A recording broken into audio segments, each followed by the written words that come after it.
Hi everyone, welcome back to my channel. ఈ వీడియోలో 7th month బేబీస్కి ఉగ్గు ఈజీగా అండ్ టేస్టీగా ఎలా ప్రిపేర్ చేసుకోవాలో చూపిస్తాను. వీడియోని ఎండ్ వరకు చూడండి.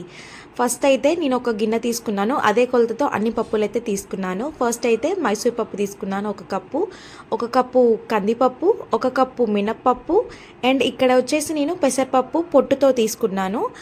సో ఒక కప్పు పెసరపప్పు, ఒక కప్పు శనగపప్పు,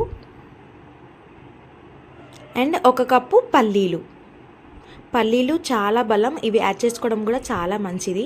అండ్ ఒక కప్పు రాగులు ఏంటంటే బోన్స్ స్ట్రెంథింగ్కి చాలా హెల్ప్ అవుతుంది.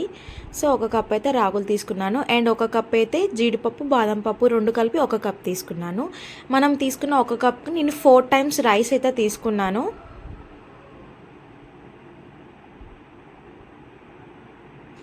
వీటిని మంచిగా వాష్ చేసుకొని గాలించుకుంటాం కదా, అంటే ఈ రాగులలో ఇసుక లాంటివి ఉంటుంది కాబట్టి మనమైతే ఫ్రెష్గా వాటర్ తీసుకొని మంచిగా వాష్ చేసుకోవడం చాలా మంచిది. చిన్నపిల్లల ఫుడ్ కాబట్టి చాలా జాగ్రత్తగా అయితే ఉండాలి. తర్వాత డ్రై అవనిచ్చిన తర్వాత మంచిగా లో ఫ్లేమ్లో పెట్టుకొని అయితే మనం జీలకర్ర, వాము వేసుకొని మంచిగా వేయించుకోవాలి. గోల్డెన్ బ్రౌన్ రెడ్డిష్ కలర్ వచ్చేంత వరకు వేయించుకుంటే సరిపోతుంది. మరీ రెడ్ కలర్ అవసరం లేదు. సో నార్మల్గా రెడ్డిష్ బ్రౌన్ వచ్చేంత వరకు అయితే వేయించుకుంటే చాలా బాగుంటాయి. మరీ మాడిపోయినా కూడా చేదవుతుంది అనమాట.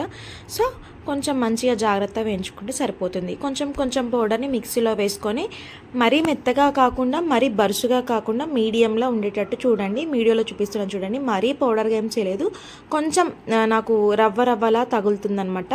సో ఈ పౌడర్ని అయితే ఒక ఎయిర్ కంటైనర్ జార్లో అయితే స్టోర్ చేసుకోండి, చాలా బాగుంటుంది. పౌడర్ అనేది బయట ఉంటే ఫంగస్ లాంటివి వచ్చే ఛాన్సెస్ ఉంటాయి కాబట్టి ఒక ఎయిర్ కంటైనర్ బాక్స్లో అయితే స్టోర్ చేసుకోవడం మంచిది. సో ఇది ఎలా పిల్లలకి ఇవ్వాలంటే ఫస్ట్ ముందుగా క్లీన్ చేసిన బౌల్ని అయితే తీసుకోండి ఫస్ట్ అయితే. తర్వాత నేనైతే 3 or 4 tablespoons అయితే యాడ్ చేస్తున్నాను. తర్వాత 1 glass ఆఫ్ వాటర్ పోసుకొని ఒక 5 to 10 minutes అయితే అలా ఉంచుకున్నాను. తర్వాత స్టవ్ ఆన్ చేసి లో ఫ్లేమ్లో పెట్టుకొని మాత్రమే దీన్ని మనం కుక్ చేసుకోవాలి, ఎందుకంటే అడుగంటే ఛాన్స్ ఉంటుంది కాబట్టి ఎప్పుడు కదుపుతూనే ఉండాలి.